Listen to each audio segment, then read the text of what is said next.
Hafaday and good afternoon. Many of God's blessings to all of you here and to our listening audience at home. The Committee on Municipal Affairs, Tourism, Housing, and Historic Preservation is holding this information hearing today, Monday, October 31st, 2 p.m. in the public hearing room. Before I start, happy Halloween to you folks here and to all those at home. Ladies and gentlemen, on the agenda this afternoon, we have one of the TAF's, Tourist Attraction Funds, pass-through, and the announcement and release of the very first Chamorro Culture Project ebook and coloring app by the Ayuda Foundation and Cultura Innovations. And as we all know, Ayuda Foundation is a nonprofit organization that's been here on Guam for many, many years, and that's headed by still Senator Carlotta Leon-Guerra, Hungan? Yes, thank you. And the presentation to showcase the projects and products, and we'll open up to any questions after the presentation is done. And if I can have the names who are with me, I do know that Dr. Kelly Marsh-Titano is here, and I also have a gentleman who's also here, and Ken Paulino. Ken Paulino? Ken. Thank you very much, Mr. Paulino, for being here also to make your informational hearing known to the community. And I will note for the record that notices of this informational hearing was sent out to the community. The first one being October 27th, 2016, and then, of course, a reminder notice today was put on October 31st, 2016. If anybody wishes to comment in the listening audience, write any concerns or issues regarding this pass-through today, please don't hesitate by sending it to 155 Hessler Place, Hagatna, Guam, 96910, or senator@tinamuñabarnes.com. I do want to note for the record, ladies and gentlemen, that the Tourist Attractions Funds, one of its mandate is to be able to support Chamorro activities in the advocation, promotion, and the perpetuation of Chamorro heritage, Chamorro traditions, Chamorro language, Chamorro learnings, and in this case, the Ayuda Foundation and the Cultura Innovations have done so. They've received a grant through the Tourist Attraction Fund, and they want to share more on the information. So at this time, here to give oral testimony is Kelly, Dr. Kelly Marsh-Titano, and then, of course, Mr. Paulino. Ken, you will also be doing a presentation. If anybody else wants to sign up and give oral testimony, please don't hesitate by doing so by checking with Alan here to my right, to your left, Mr. Alan Cepeda, who is our senior policy writer for the Committee on Tourism, Housing, Municipal Affairs, and Historic Preservation. With that being said, we'll start with the ladies. Dr. Titano, would you like to open? State your name for the record while you're here, and then we can proceed. Okay. Seduce Masi to the committee for providing us this opportunity to give feedback about the project itself and the goals of the project and the outreach aspect of it, and how it will help both the community as well as the visitors. We have made this project so that it's meant to be educational, interactive, invigorating, inspiring, and all of those sort of things, so that the youth will, and hopefully us adults as well. I also get involved and read ebooks and play with or download several apps and so forth. So we're hoping that people of all ages will be interested in these projects.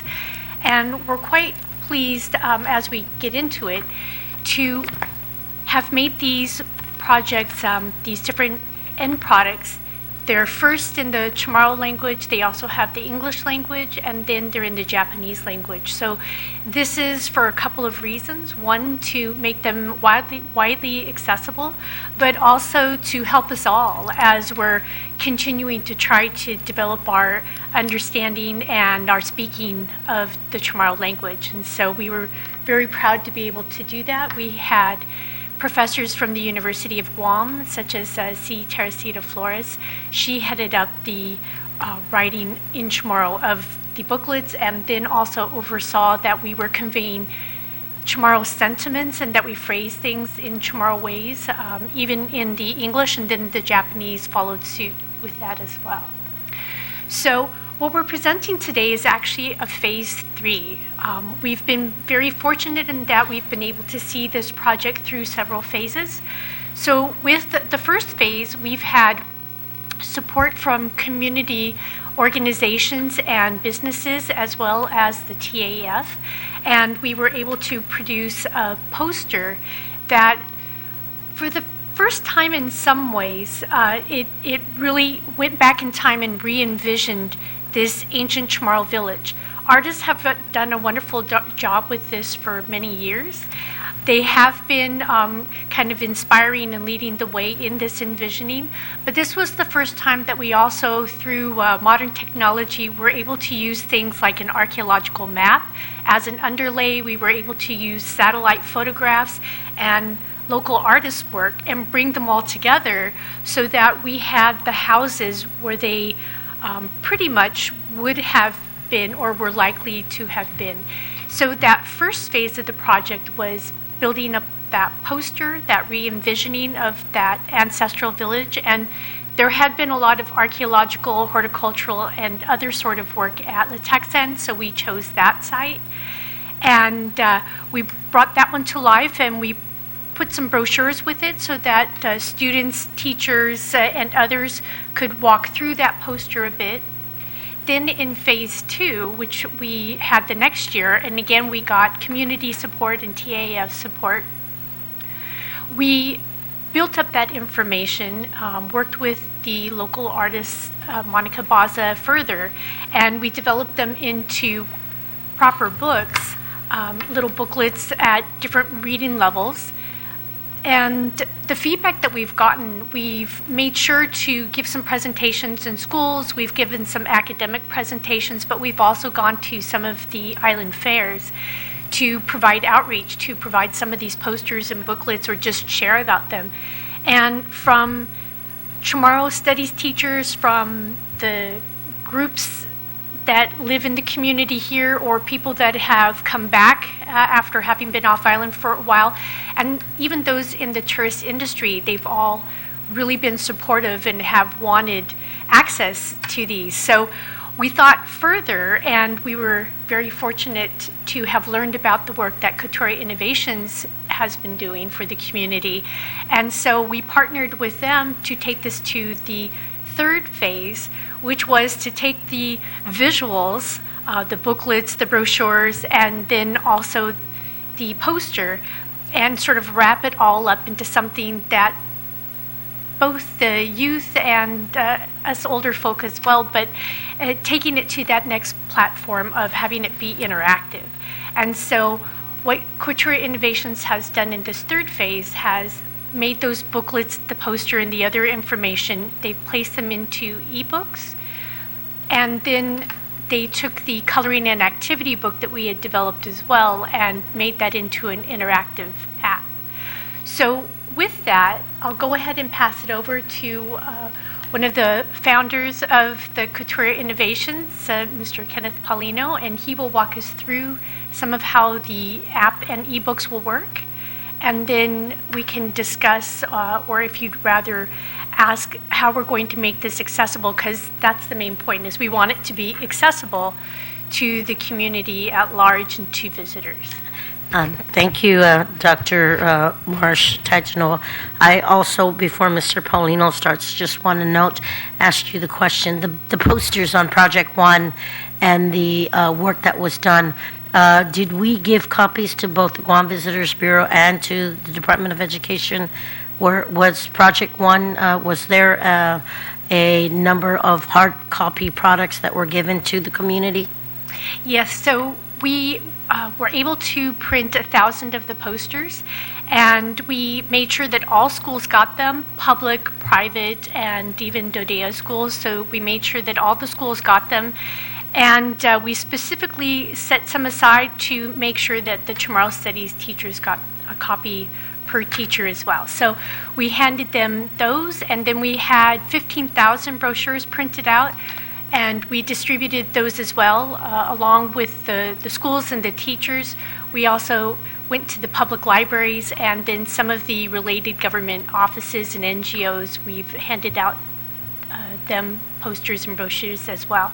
And for DOE and the other schools, we also printed copies, not printed, but placed copies of the brochure onto a CD so that they could at will be able to print those out, because every year they get 30 new bright eyes that are going to be in their classroom or more. And we wanted them to have the ability to continue to be able to print these out and share these with students as was useful for them.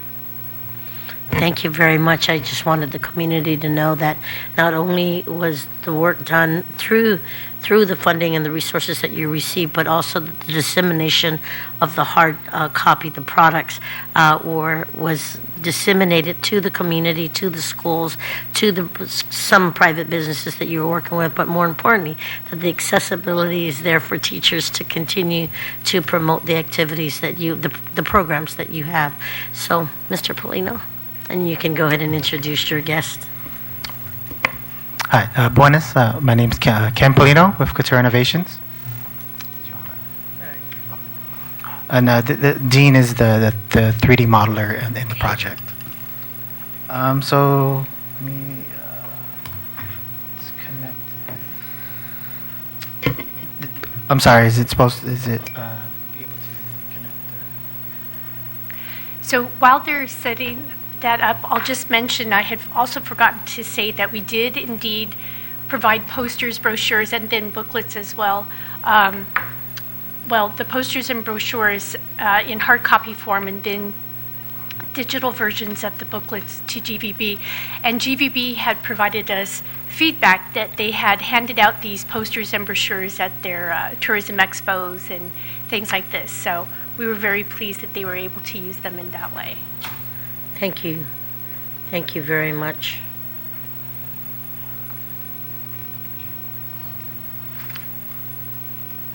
Hold on.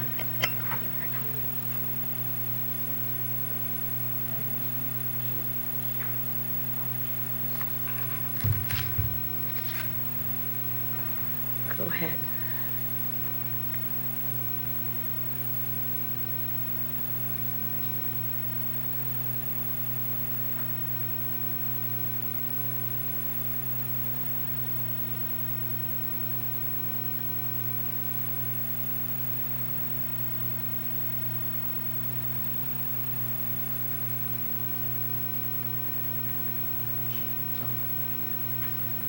Yes. You know what? Let me go ahead and just take a 1-minute recess so that we can try and access, because I'd like for the listening audience to see what you guys put together. I think it's very crucial, very critical. So we're going to go ahead and take a legislative minute recess so that we can set up, just making sure that the technical folks come in to make sure that the screens are put on right. Okay, thank you. No worries.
project with Ayuda Foundation.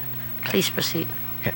Hi, buenas. So with the phase 3, how Kelly was mentioning, there's different distributions for it. The first one would be the standard ebook with the Kindle app, and that'll be accessible on Android and iOS. That's a standard ebook, and then also too we have the iBooks in the iBook store, and that's where a lot of the interactivity will be placed, whether it's video, interactive maps, and also photo galleries. And then the third component is the coloring app. So we'll just demo the iBook version, and this is the elementary version. So there's going to have a elementary edition and also a middle school edition.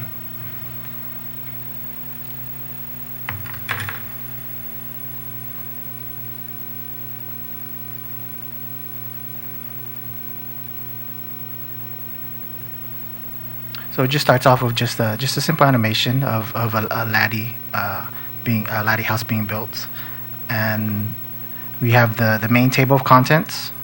The user can navigate to the different pages here on the bottom, and also to come back to this screen. So I'm just going to come back to it, and so on each section there's different types of interactivity on some of them. So in this one here, there is a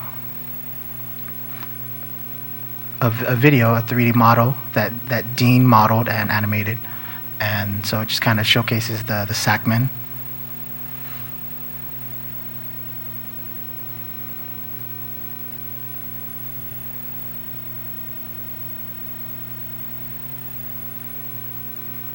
And then they can go back, and then just how Kelly stated, there's in Chamorro, English, and also Japanese. So they can go along to each of the different sections, and so in this one here, it's just of the laddie hut.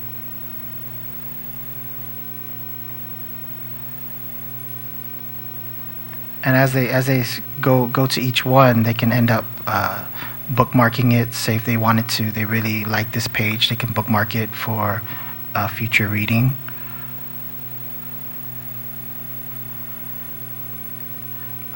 You have the table contents to bring them back to the main area. And then also too, in certain sections, there's a photo gallery. So kind of going in and getting different perspectives.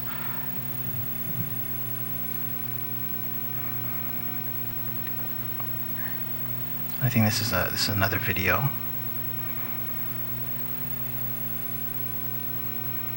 Wow. And then also too, another. So if they wanted to kind of go in and just look at some of the detail if they wanted. And then at the end of everything, I think this is another of the 3 hut. Yeah, I think there was one. Sorry, because I can go back to that video. I think this was with the laddies themselves.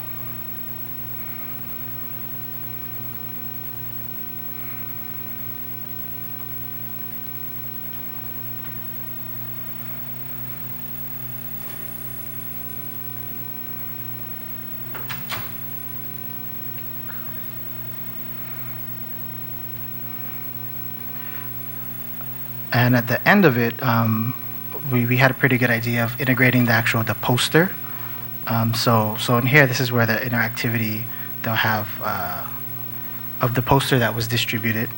They can either tap on each section and it kind of goes in and adds a little bit more detail, or they could, on the bottom, they can use the navigations there to kind of traverse through the village and just kind of see the different descriptions. Canoes.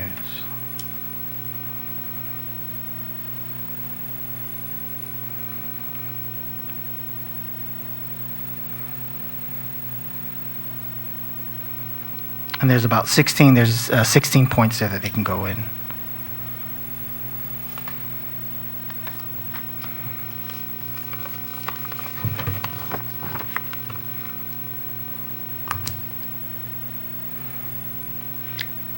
That's 16 different points? Yes, in the map. But then there's a total of about 21 pages, 22 including the map.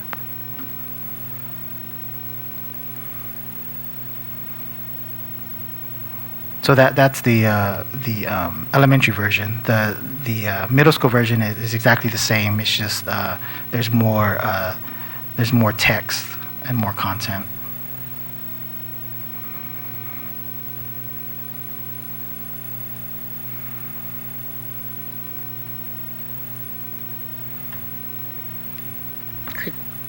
Could you share us a point of how to go? You shared the different areas that you can go to, and then the interaction between the individual and and him scrolling through the different points. Could Sure. those be amended at any time? Yes. Okay. Even the pages themselves, just like apps, ebooks and iBooks or Kindles, they can have different versions. So, say there was some new information we wanted to insert or a new page, we can easily go in and update that. And also, too, the map itself can be. I'm sorry, the map itself can be updated as well. So right now there's 16, but we can put more if there's more information that we wanted to get to the viewer. And again, Dr. Marsh touched on the project. We talk about the Tetsang, but that would be the ancient name for the area that we're talking about, right? Yes, so that's the ancient name for Ritidian, which is what maybe people are more familiar with today. Today.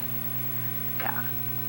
And again, this is relating to how many generations in history as the project was being first inspired. How far back? Well, for Letexan itself, for Ritidian itself, it's thought to go back at least 3,300 to 3,500 years. And so the Ladi village is one of the later phases of that, but within the brochure material and a little bit of information in the booklet, it does talk about the fact that it's one of the earliest villages, and especially seems to have been continuously lived in from 3,300 or 3,500 years ago. So one of the oldest villages in the archipelago, as far as we know. Yeah. So I think my next question is, when can any one of us download this app? When will that be possible? So with the iBooks version, the elementary version is already submitted. I guess kind of for a timeline, with Apple, anything Apple related, whether it's the coloring app or the iBooks, it takes about a week or two for them to approve it. So we were looking at mid-November, and for the Kindle version, that takes about 2 days. So once everything gets synced up, we're looking at about mid-November. Okay, maybe the next question I need to ask is, we talk about downloading the application as in going into the application process. Is there any additional fees would the individual have to look at in order to download? No, we can put that as free. The apps can be free. Okay, and I think one of the other questions that we wanted to ask was, we know that coloring is very therapeutic for adults as well, and I wanted to know, is this application also geared toward older folks? So what I just demoed was just the iBook version. Unfortunately, I don't have the demo for the coloring book app, but it's similar to the adult coloring app, where it's just kind of touch. You select the color and you just kind of go in and it'll color it for you. So it's kind of like I guess more therapeutic kind of way of coloring.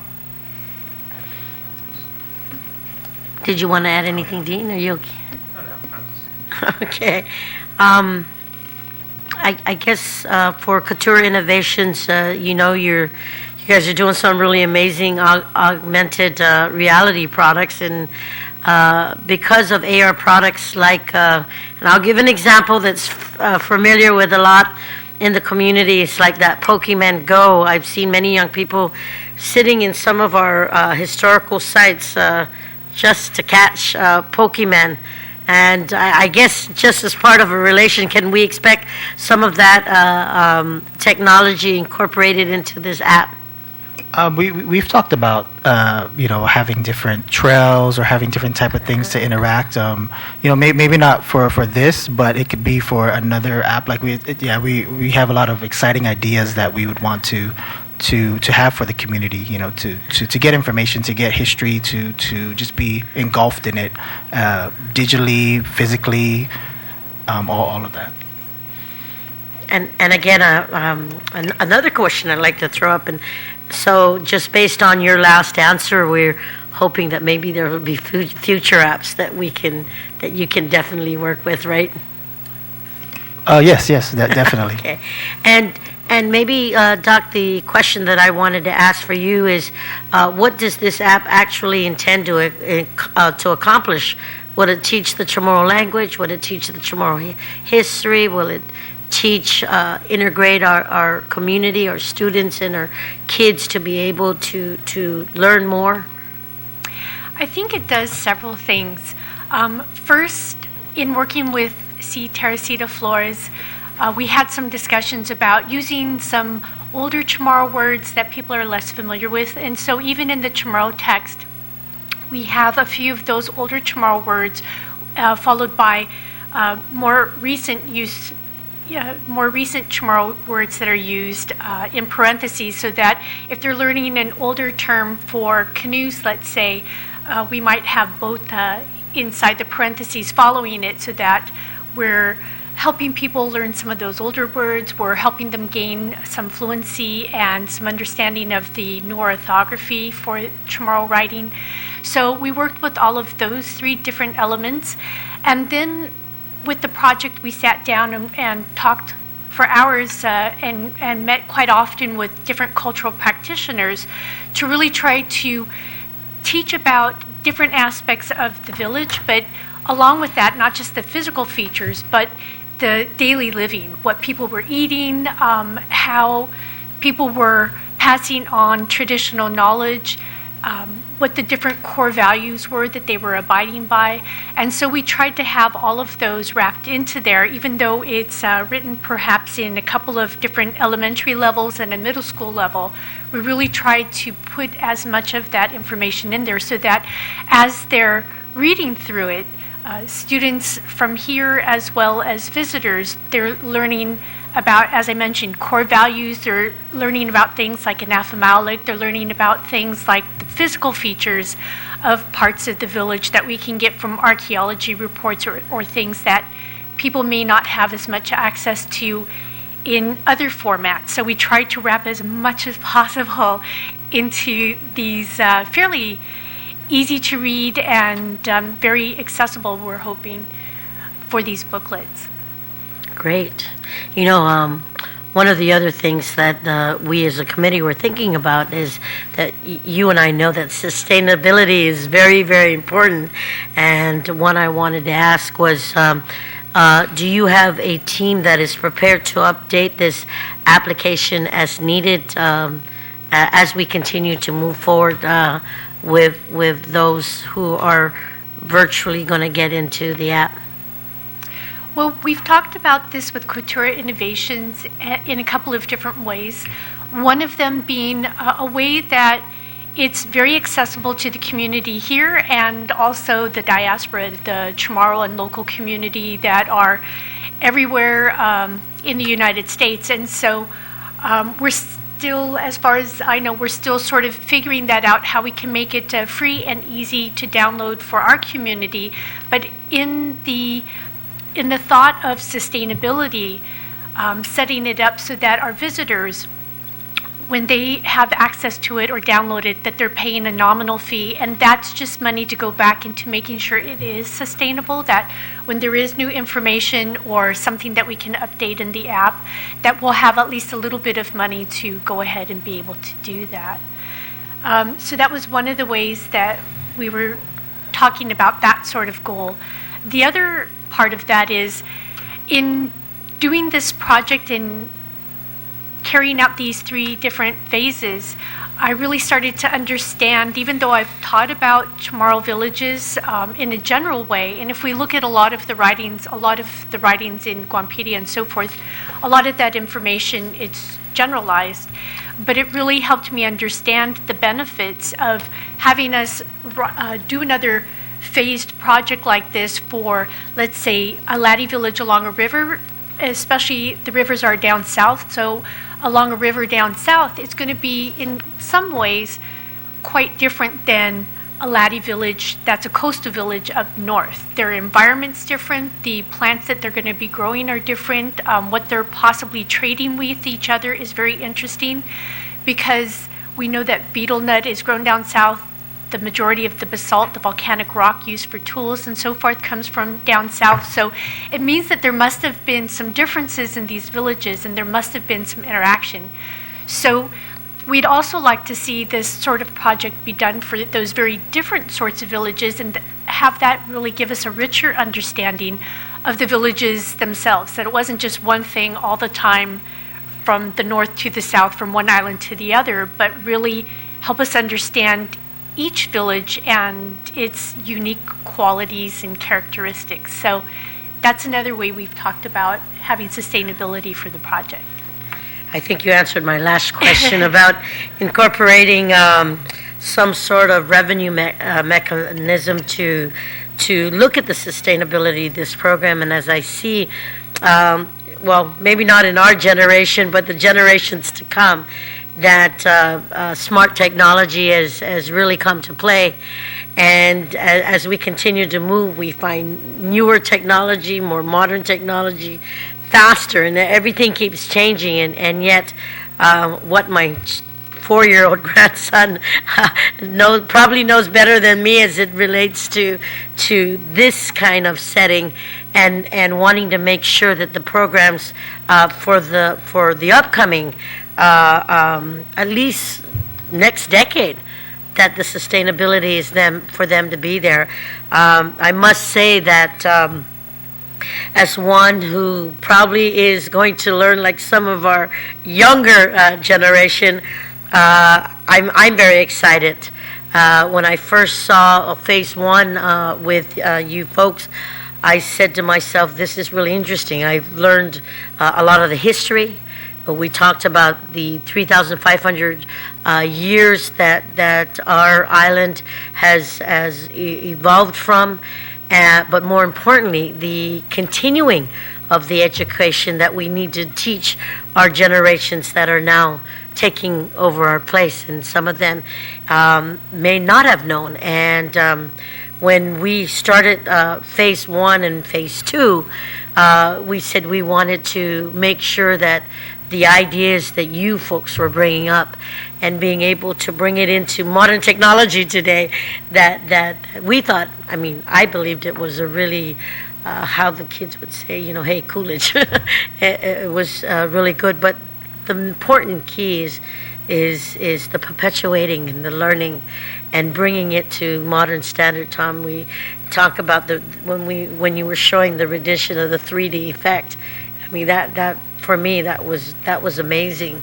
And the communications of how the students, but not just the students, the community in general. We talk about this Pokemon craze, but yet we have an app now that talks and makes us learn our history and what was happening. And then you just brought up another great idea to continue to bring this kind of education moving forward, is to bring the differences between the North and the South, and how the living conditions were, how the trading systems were, and how we actually lived as a society and as a community. And I'm really excited to say, as an oversight chair for tourism and making sure that the tourist attraction funds go out to programs like what you do today. I'm saying, for me, it's amazing. And I want to ask you to continue the good work and know that there are a lot of people out there listening. When they asked us about the projects, how can we access the posters, how can we access the apps, and you just being here and bringing that information out to the community, I want to say Sijuas Masi. A lot of the programs that we do here sometimes just needs a little catching up. Reassuring the community that it doesn't stop in this one project. We've gone from actually getting the history, working with the students, working with the university, working with the teachers, putting countless and countless hours in for the little grant that was received. I just want to say you guys give a lot of passion and a lot of heart. And I wanted to make sure that as we look at doing more programs, that there is a mechanism of at least resources so that you guys don't stop here, because I'm going to ask for more.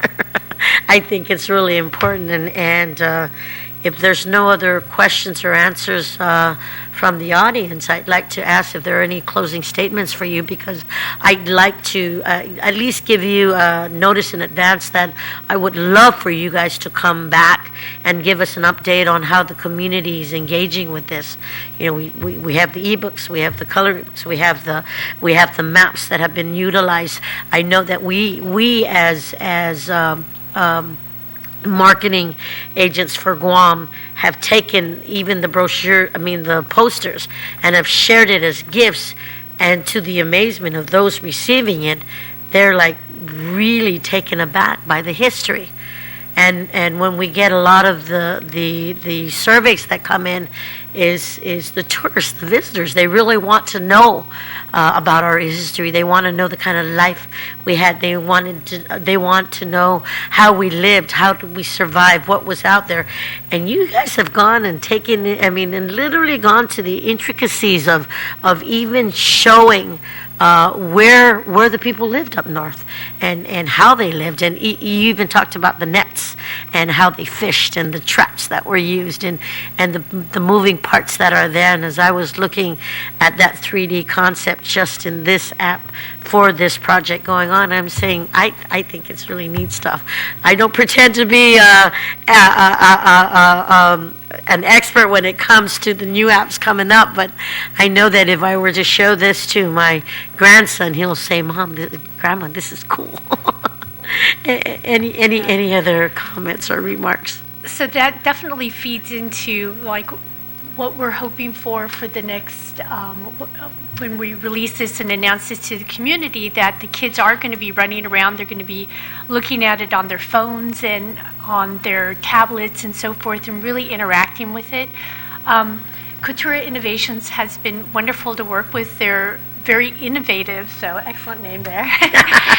But they're just so good at coming up with ideas. So they thought about some of the interactivity of the ebooks, but then also what we can do in those stages after it. And so they've suggested having a coloring competition where people can post these to Facebook and other places, and really get the word and the information out even further, as it's going to be posted, here and there on the internet. So that's something that we're hoping to look forward to having come up. Please, Ken. And just to expand on that, we had some, just really wonderful brainstorming of how to market it, how to bring it out to the people. And one of it, like Kelly said, was a contest. So, in the app, they can kind of browse by using a certain hashtag. The app can pull, from Instagram that they posted, their submissions, and then what they can end up doing is we're going to have a contest, and we'll have they'll have a chance to win different things, but also to just see everybody how they colored that page. So there's a lot of exciting things that to extend and to make the content available out there. Interesting. Did you have any comments or thoughts? Okay. Well, I do want to thank the 3D modeler. He's just gotten back to the island after getting some training off island, and so he volunteered to be part of this project, and we spent countless hours. So this is one of the things that I've really learned through the different phases of these projects is any small thing that's looked at. I mean, we've had some hours and hours of in-depth discussion about lashings, the color of the rope on the canoe. I mean, we've gone down to the smallest knot and overlay of rope and so forth per section of the canoe. And we have to really thank the cultural practitioners out there that have been so generous with their time, talking to us about the Chamorro language, talking to us about the different aspects of the Sackman and the other canoes, talking to us about the construction of the huts, the houses and other structures, so that he is a 3D modeler, and then Kenny as well could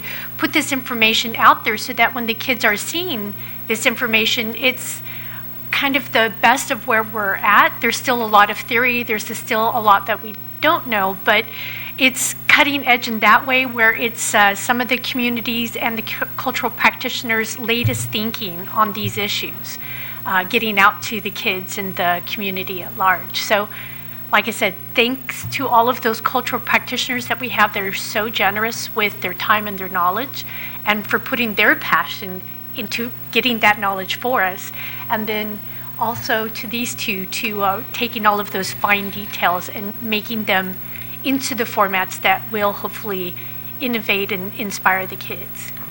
Well, Dr. Kelly, I just want to say in closing, and to Couture Innovations, I want to say si Zeus Masi for all your hard work. I want to say that I'm just as excited to see all of this happen. And I want to say that with cutting edge, like you say, cutting edge applications that our children can get involved with, and even our adults. we see big kids out there, you know, and I think this is one way of getting creative and teaching our community through what modern technology has to offer today. I really want to say thank you to all of you guys here. Please don't ever give up what you're doing, because I think that this is a way that we can get through our community.